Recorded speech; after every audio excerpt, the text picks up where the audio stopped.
LMP3 is known for a number of things. Being a great entry point into the prototype ranks, a class that sees some drivers make some unforced errors out on track, as well as being what I think the best sounding cars on the grid.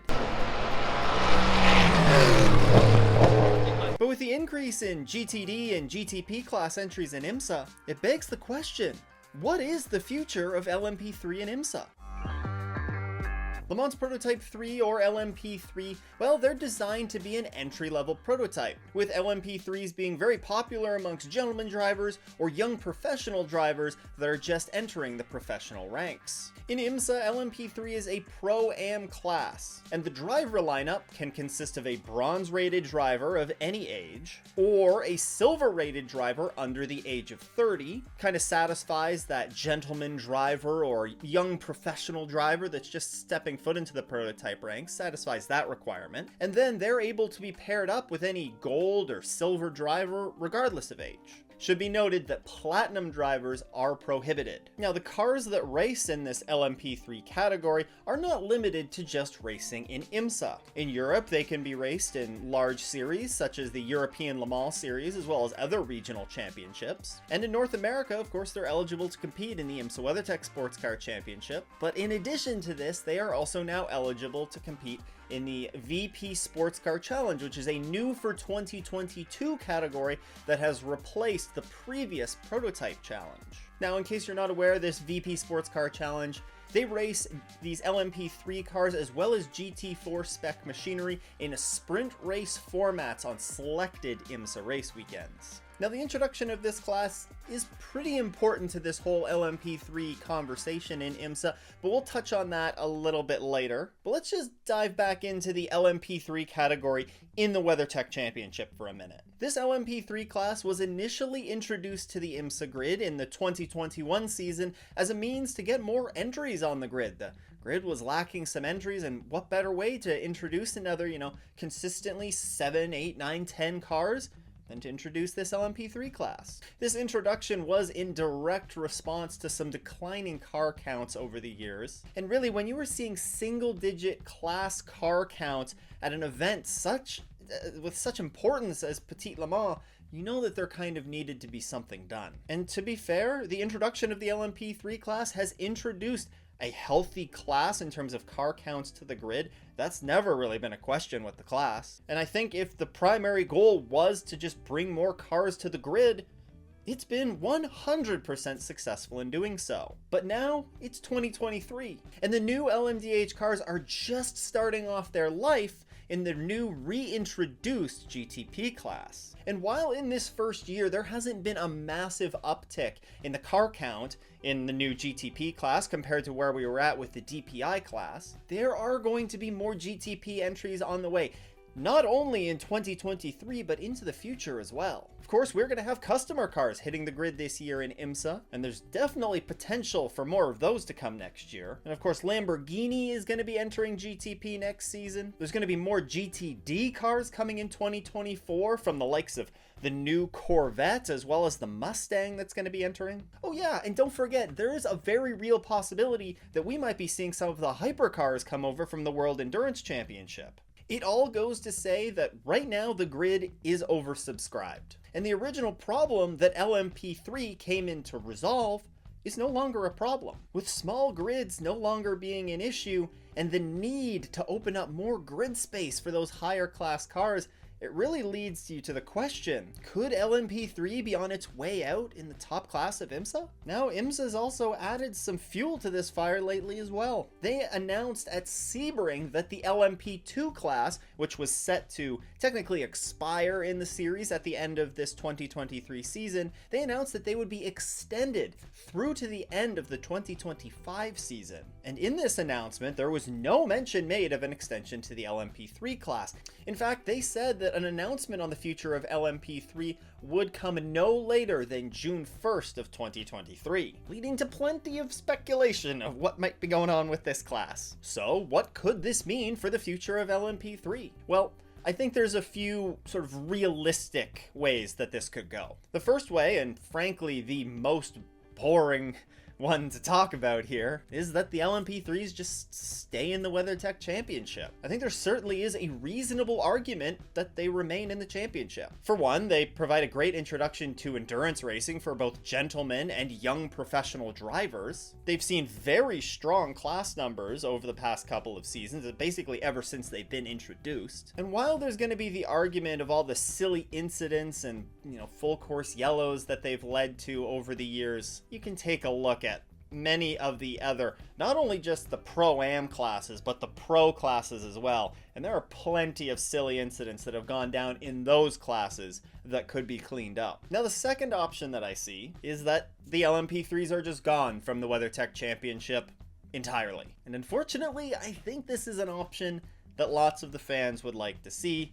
You can see my comments above about the frustration around some of the silly incidents that sometimes take place in the class, but I think that's the direction that lots of fans kind of want the series to take.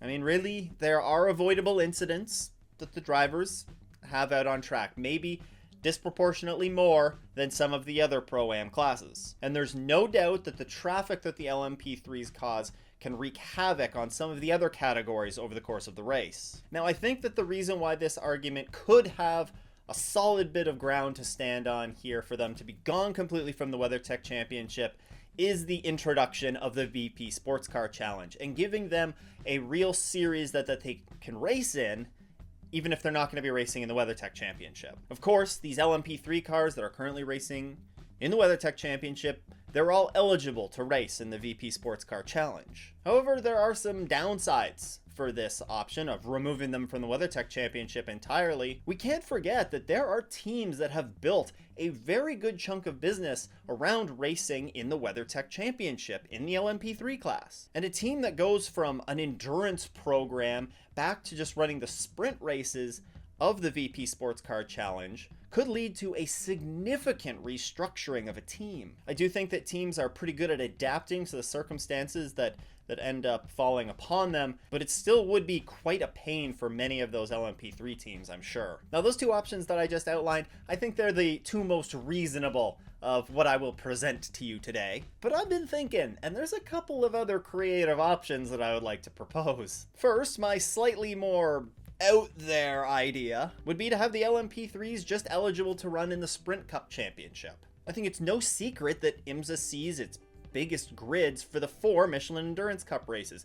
I know, potentially to be 5. And I think it would be kind of a nice meet in the middle to be able to have those LMP3s eligible for maybe 4 or 5 of the Sprint Cup races, where they could come up and they could still race, a 2-hour and 40-minute endurance race, but just not the long events on the calendar. I think it would be a win-win in the sense that it opens up more grid spaces for the Michelin Endurance Cup events, which typically do see more entries. And it's also a win for some of these Sprint Cup events as well, which typically have fewer entries, and the LMP3s could come in and add a small boost to the field. Now, do I think it's realistic that we could see it happen? I mean, I'm doubtful, but it sure would be a unique way to solve the problem, but we might be seeing something kind of similar to this happening in the World Endurance Championship, where it's expected that LMP2s will be off the grid completely next year. I don't think that that's been fully confirmed yet, but they'll still be eligible to race in the 24 Hours of Le Mans. Like I said, this would be a creative way to solve the problem. Do I think it's reasonable?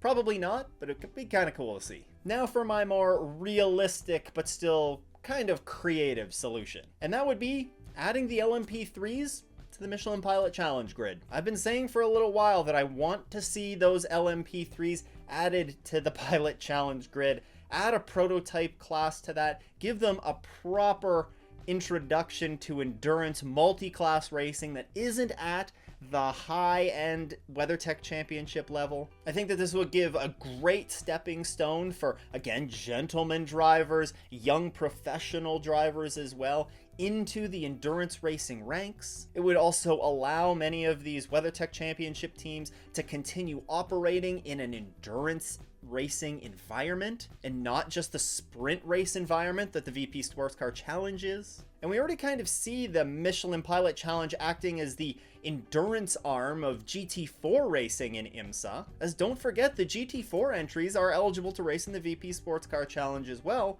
So why not have some of the LMP3s pop in to the Michelin Pilot Challenge? If we do have to see the LMP3s removed from the WeatherTech grid completely, I think this is the solution that I would love to see put into place. These LMP3 cars, love them or hate them or be indifferent, they deserve to be on an endurance grid in Imsa, and not just a sprint race grid. So hopefully in the next coming weeks, coming month, we're going to see Imsa give us some more details about what the future might be for the LMP3 class, and I'll be sitting here waiting, hoping that the best sounding cars on the grid don't go completely by the wayside. Now, regardless of what Imsa decides to do, one thing is already known. LMP3 teams are exploring moving up to the LMP2 class. DailySportsCar.com's Graham Goodwin reported that there are at least 3 current LMP3 teams that are exploring this jump up to LMP2. And man, oh man, with the increased numbers that we've already seen in LMP2, with the WEC, pulling back the Pro-Am LMP2 category from their championship, and we could be seeing some very healthy numbers in that LMP2 class, at least until the end of 2025. But we're gonna have to hold on just a little bit longer until we know what the future of the LMP3 class is. But in the meantime, you can learn all about the LMP2 category that some of these teams are considering making the jump to right here. A huge shout out to all of the Patreon supporters. If you too want to support the show, then you can head to patreon.com/offintheesses. Once again, thanks for tuning in. I hope everyone has a great race weekend and doesn't go off in the S's.